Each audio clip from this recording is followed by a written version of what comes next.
Hello students, in today's session we will see which are the different sections we used as a compression member and what they named as.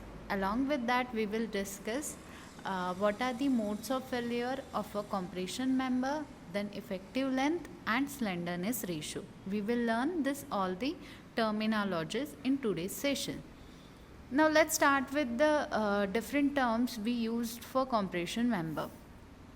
So as we can see first sentence that a vertical compression member in a building supporting floors or girders are normally called as a columns. So why I am focusing on columns? Because see, uh, as you can see any steel structure, it consists of columns, beams and many other sections, but I am focusing on columns here in this chapter because we are discussing compression members and columns are the best example of compression member. So what do you mean by compression member?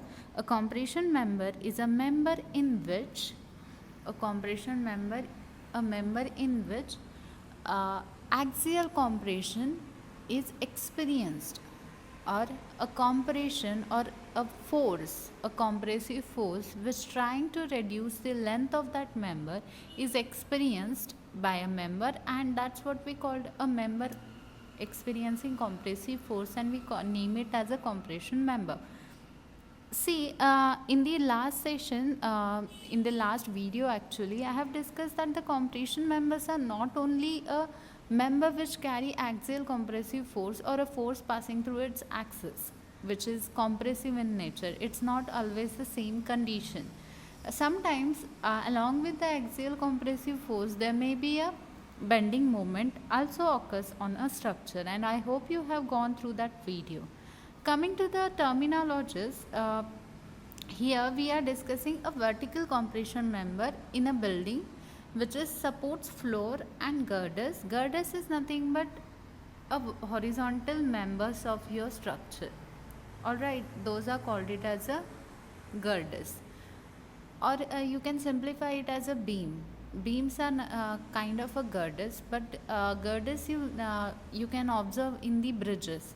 The bridge deck is supported by girders, and that I section, even in a concrete also concrete bridges, you cast a I section previously prior to some site, and you prefabricated it is or precast it is, and then you place it on a site.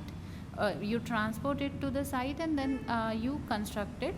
That's what we called girders. So if you are moving into your area or nearby your house, you can observe there must be a flyovers, and this flyover deck is supported by a girders, which are the I sections. All right.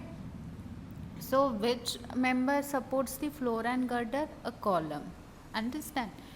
Then next is sometimes a vertical compression members, which we are said as a column, are also called it as a post. Okay. So in the different countries they have different nomenclatures or different naming system where they use different names for the same member. Where in our country we say is a column, they may say it as a post or stanchions. Many other names are there. The third part is the compression member used in roof trusses and bracings. Roof trusses, you already know what is trusses. Trusses are used for the construction of or developing industrial sheds, and we bracings are what? Bracings are provided to deal with lateral forces acting across a building. So you can see such a incline members are applied on the walls of, or instead of walls we can say they are provided nearby the walls, and they deals with the lateral forces coming across the building or experienced by the building. How they do that?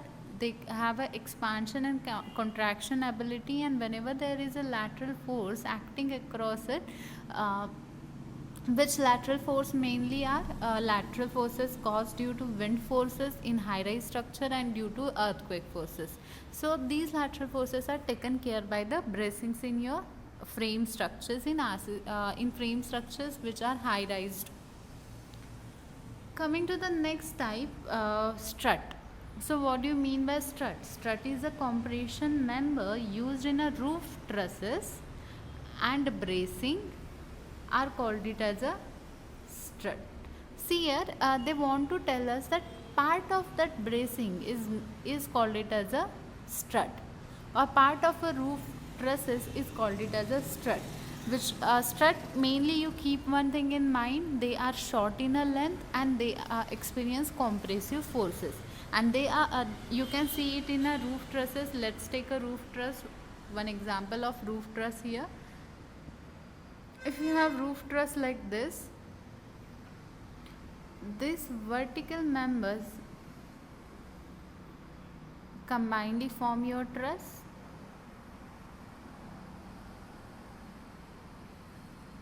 Okay, I am saying these members are struts if they are experiencing compressive force, and if they are under tensile forces they will call it as a tie members. So all the short members of your roof truss is called it as either tie members or strut members. Strut members, they are short but they carries compressive force. They experience compressive force. They might be vertical or inclined. You have to analyze it first and then you can tell it either it is tie member or strut member. I hope you are getting. Next is principal compression member in a crane is called as a boom. Okay, see here you have a crane like this on your side, and let me take a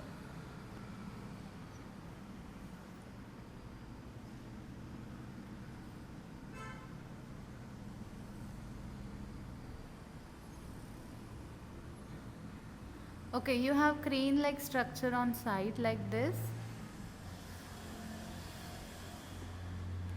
and it used to move one object from one place to another place, or from one height to another height, right? So in such a crane structures, or which is you have seen the many of the cranes are used to build a high rising RCC structures in your nearby areas. If any residential plan is going on and if it is 12 plus floor plan, then you can see the crane is mandatory on that site, and they use it to shift the load or object or any material from one place to another, or from one height to another height, right? So in this crane structure which is made out of steel, this part is called it as a boom. This part is called it as a boom. Why we are studying it under the compression member? Because see, whenever this object is loaded, or this cable is loaded, this will experience deflection pattern like this, and the all top chord members are in compression. That's why the principal compression members in crane is called it as a boom. Okay, now I have wrote note for you here, and note says that only very short columns can be loaded up to their yield stress. What it means, and why only the short columns, and how we identify that it is a short column and it is a long column. Okay, so to understand a given column is a short or long, you have to understand the concept of slenderness ratio. Okay, we will discuss it after this few notes point. Right now you understand that the columns are classified in two categories. One is in the long columns and other one is a short column. And when I am saying there is a short column always fails due to crushing. I am saying a short column like this. Yes, a short column like this always fails due to crushing, whereas a long column, one I shown over here, is fails due to buckling, where this is crushed down. Understood. This is a basic difference between short column and long column, and how to identify, how to analyze that given column is short or long. We will discuss it later.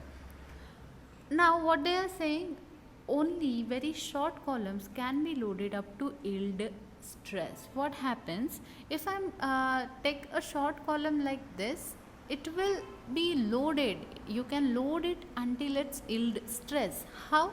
Because see, if you are loading it, you can keep loading it until its yield stresses are reached. Okay, but in the long column of this type, let me change the color so that it will be more clear to you.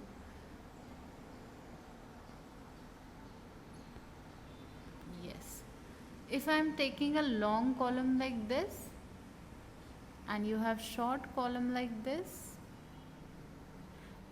now you start applying a load. What will happen? A short column will crush, okay, due to compressive forces. Okay, but in the long column, before crushing it down, compression causes crushing, but and before crushing occur, this long column will buckle. Obviously, you take an example of your refill. Take out a refill from your pen and hold it in your fingers and try to apply compressive force on it. What will happen? It will not crush, it will bend first, right? That is what buckling of long column. Instead, if you hold a piece of chalk which is very short, and if you apply a compression on it with your force of finger, it will not crush, but if you apply a compressive force with a proper arrangement, then it will crush down. Yes, of course, the materials, both the refill has a material of plastic and chalk is made out of chalk, but yes, chalk has a property of brittleness and refill has a property of plastic properties, but what I want to make you understand is that if the object is more slender, slender means what?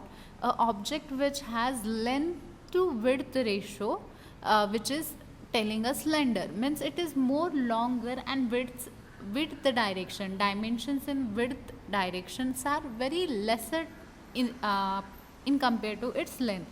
Then that slender section is fails due to buckling, but the small chalk which is whose length as well as width is proportionate, in that case crushing is occur.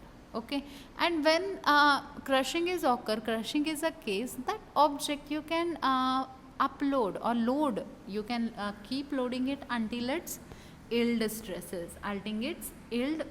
stresses.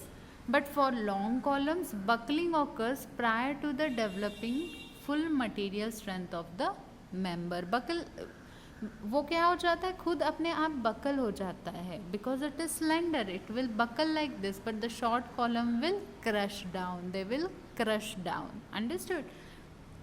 Next note is that since compression member have to resist buckling, they tend to be stocky, and square and circular tubes are found to be the ideal sections. Okay. Since compression member have to resist buckling, what I said, there is a compression member which are longer in length and they buckles down. Okay, every time it is not possible to build a or use a column of small height.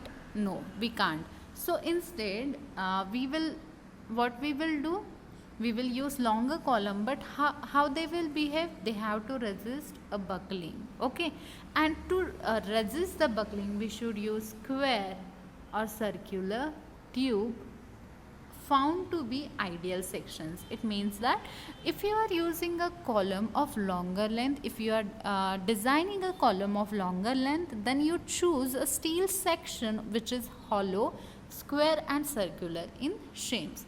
Why we do so? Because the radius of gyration is same in the two axes. The radius of gyration is same in both of the axes. Understood? Now, strength of the compression member varies inversely to the slenderness ratio. What they are saying, that strength means what? Stress, a force, how much force will carried by how much area, or how much resistance is offered by how much area. Okay, that is given by a strength. Okay, and it varies along with the slenderness, inversely varies. How it varies? Inversely. Slenderness ratio increases, it means that the length is greater, width is lower. In that case, slenderness ratio will be higher, and then strength will be reduced. It means that the slenderness, how the slenderness increases, in proportion, strength carrying capacity will be decreased. You should remember, it is inversely proportionate. Strength and slenderness ratio is inversely proportionate. Now we will discuss possible modes of failure of compression member. First mode of failure is local buckling. Now, if you remember, in the tension members, we have seen in the tension members 6 types of modes of failure. First is bearing failure of bolt, shearing failure of bolt, tensile failure of bolt, and then connection failure. How does connection fails? By first 3 is the connection failure, part of connection failure only. If the bolt fails in bearing. If you have a plate and you have bolted it, and if it is failed in bearing, shear or tension, that will be a failure of bolt. Okay, and how does a plate and bolt together combinedly fails? They may fail due to shear, block shear. They can fail due to rupture of net area, and they can yielding can be occur. Those are the 6 ways in which the plate and your bolted connection fails, or plate and your welded connection fails, right? In tension members. But here you have different type of modes of failure for compression member. Here the local buckling occurs. What happens? Local buckling occurs. What does it mean? So I will take an example of I section.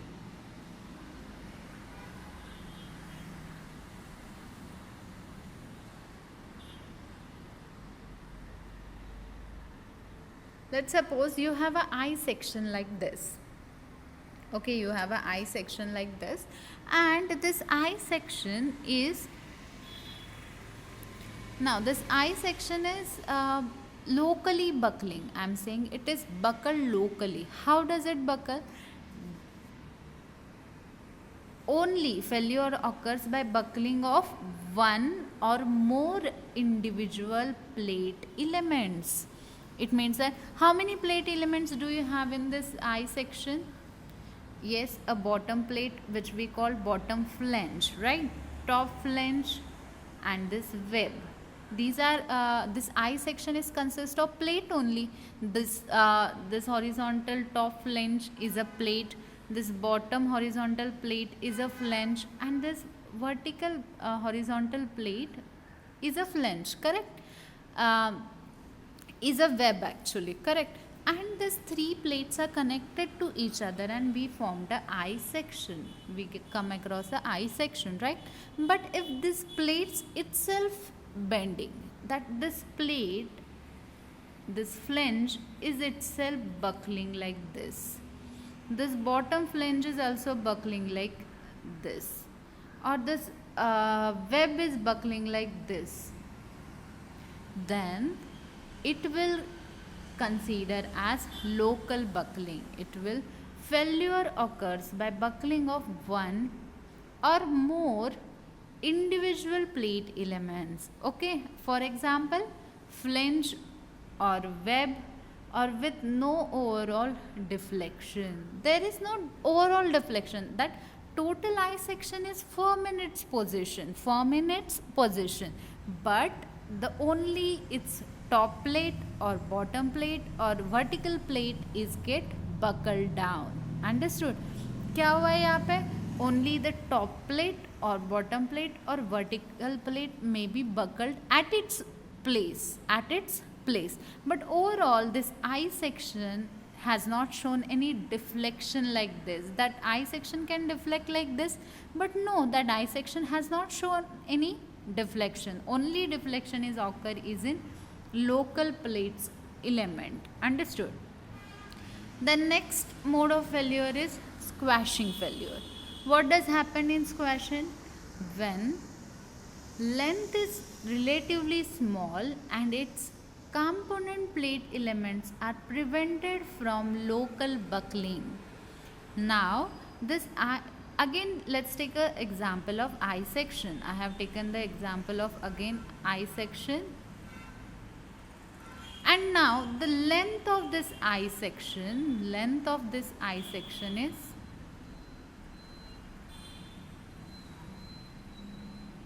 is restricted. What I am saying, it is restricted. What does it mean? It means that if this I section is I am using of 3 meter, now I have restricted it to 1.5 meter or lesser on side. You must take it on relatively small. Okay, and its component plate elements. Which are the plate elements? This top flange, bottom flange and web are prevented from local buckling. Somehow the designer is managed to place it or managed to design it that it will not bend locally, like how I shown in previous example that local buckling occurs. No, we have prevented that over here.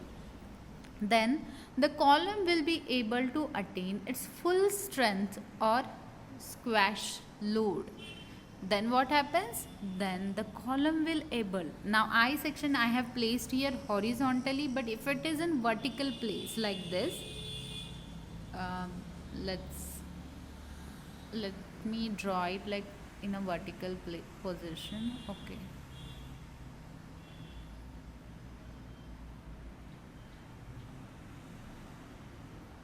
Alright, if I am using it in a vertical position like this, alright, and I am saying that this length is restricted, even this plates, a horizontal, a bottom flange, top flange and web is restricted from buckling, then what will happen? The column will be able to attain its full strength or a squash load. Squash load means what? What do you do with the potatoes at house? Okay, if you want to do pav bhaji, you will use boiled potatoes for that gravy purpose, right? And you squash them, correct? So here the squash load is nothing but the yielding load or yield stress which is occurs inside this column. It means that it will not buckle. Instead of buckling, it will achieve its yield stresses. How? By restricting or by preventing local buckling and restricting its length. I hope you understood. Overall flexural buckling. This is the third mode of failure, in which this mode of failure normally controls the design of most compression member. Okay, what they are saying? मतलब ज़्यादातर जो भी compression members होते हैं उसमें mode of failure overall flexural buckling के mode से होता है. मतलब ज़्यादातर जो भी कॉम्प्रेशन मेंबर्स है ये थर्ड टाइप के मोड ऑफ फेल्योर से फेल होते हैं. What does occurs there?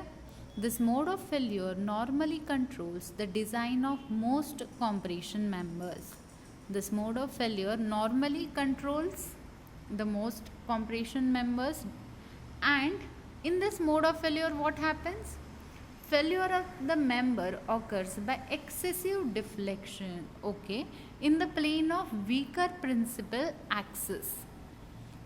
An increase in the length of column result in the column resisting progressively less load. Okay, now see, every time it is not possible to place a column with lesser length, we required a more height to our floor. So you cannot keep shorter length and you can't achieve a greater height in your floor for your floor purpose, right? In that case you have to, no other way is to increase the length of your column, correct? And if you have to increase the length of your column, correct, then there will be a buckling, correct? There will be a buckling of your column. Now if you are increasing the length, and if it is long column, then it has a principal axis. Now what this principal axis is, see here, here you have to understand that there will be a one axis in longitudinal plane or in vertical plane like this, and one in a horizontal plane like this. One out of it is failing. The member is failing about one axis. A one axis which is either of axis, one which is weaker in its strength. Weaker in its strength. What happens? This column which which is the I section, this I section may fail in a vertical direction or can be fail in a horizontal direction. You can decide it only after knowing which plane is weaker. Which plane is weaker? The weaker principal plane at which the excessive deflection will be occur. And then see here, now you must be wondering, how do we get to know that where will be a excessive deflection? Now let's suppose you have this column which is fixed at both the ends, and this is the one axis, and this one is the second axis, vertical axis and horizontal axis.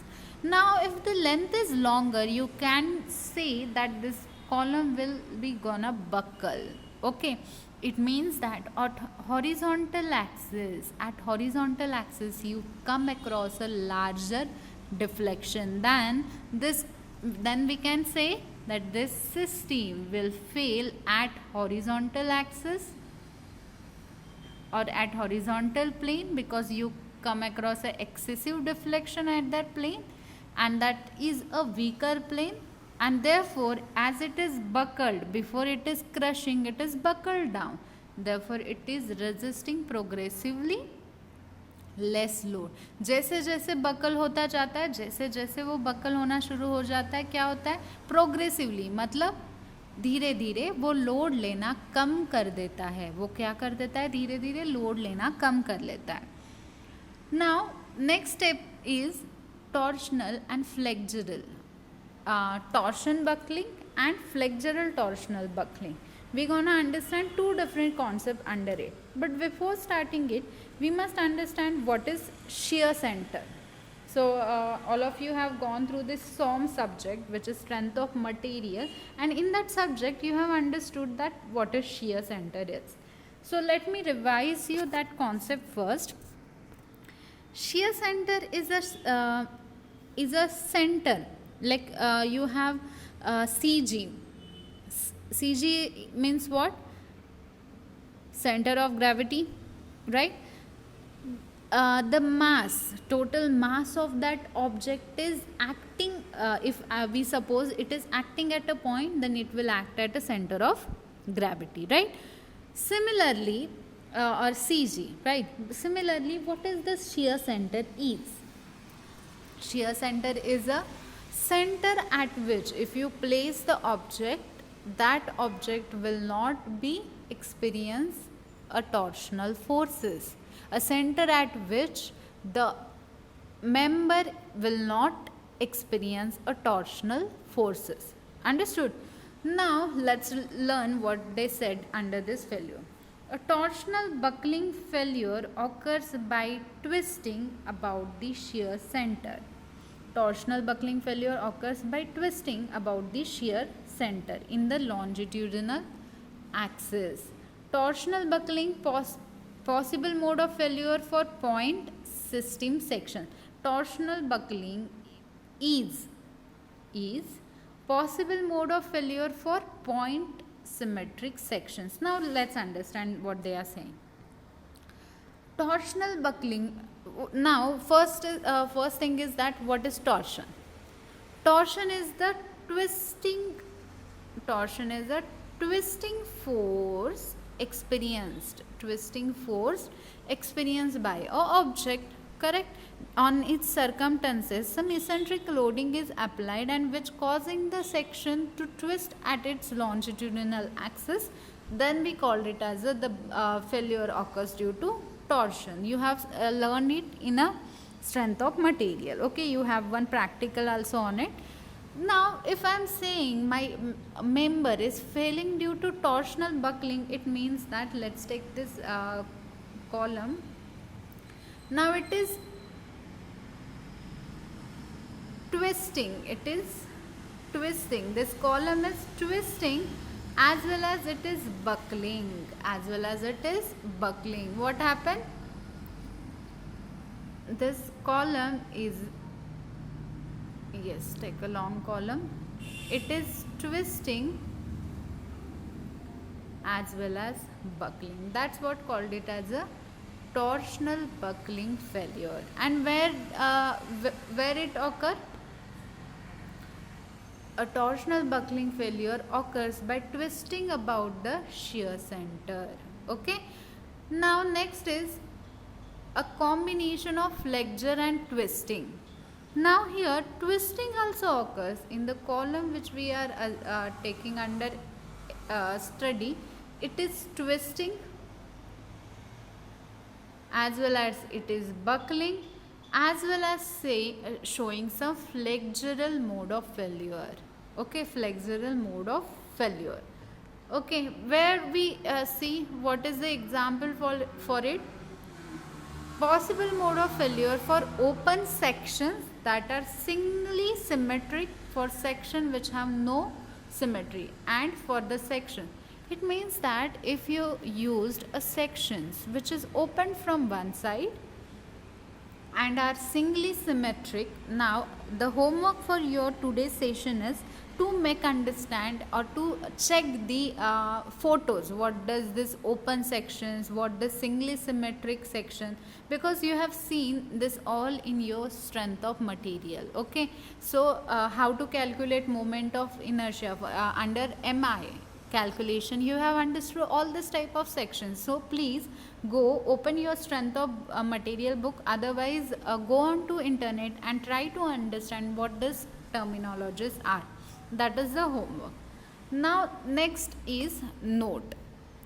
Before going for note, let's briefly remind all the modes of failure.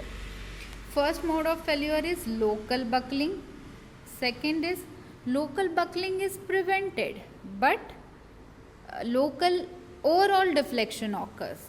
That is squash load. First is local buckling. Second is squash load, in which local buckling is prevented and yield stresses are achieved. Or third one is your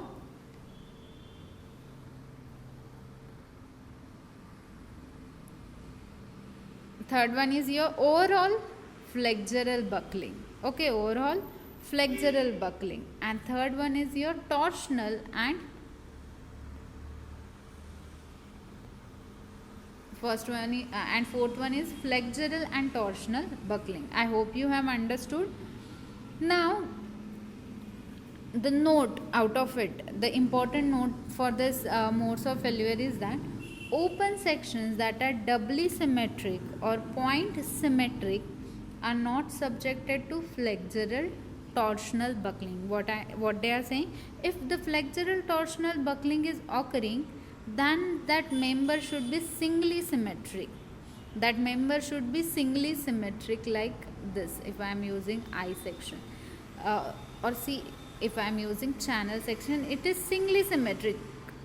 Okay, it is symmetric but single. If you are providing doubly symmetric like this, and you have placed plates over here to complete your column joint connections, then in this doubly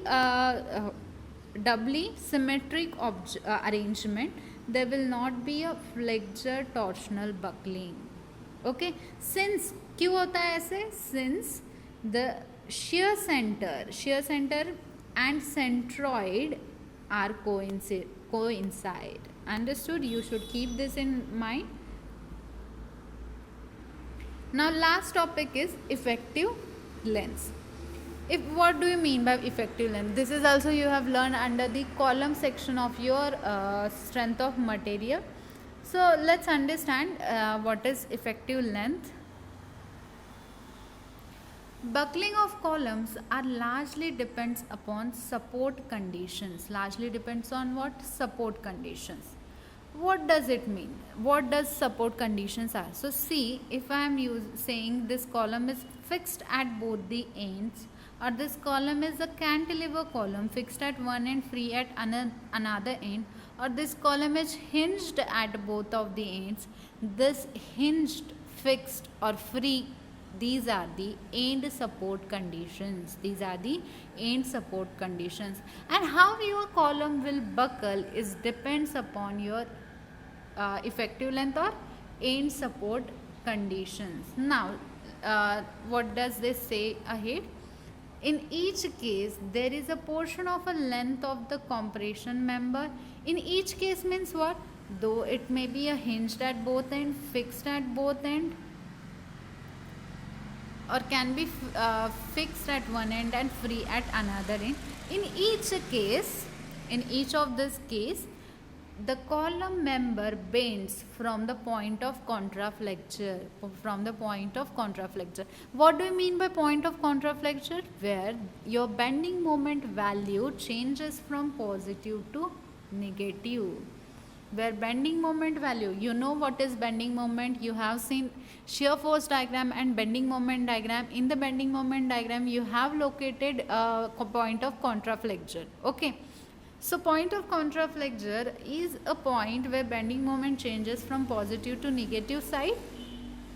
At that point the member bends, and the effective length KL of a compression member is a distance between these 2 points. What I am saying, that there is a point of contraflexure. Point of contraflexure is a point where bending moment changes its length, bending moment changes from positive to negative side. That at that point of contraflexure your member is bending. Now let's take an example of fixed supported, okay, restrained at both the ends. Let's take an example of fixed supported. In the fixed supported, the length of or effective length of your column will be 0.65 L. I will send you a chart for each of the cases which I am discussing over here, and it will show bending like this.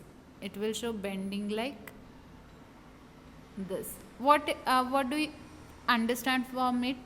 That at fixed end there will not be a bending. It is not initiated from the fixed end.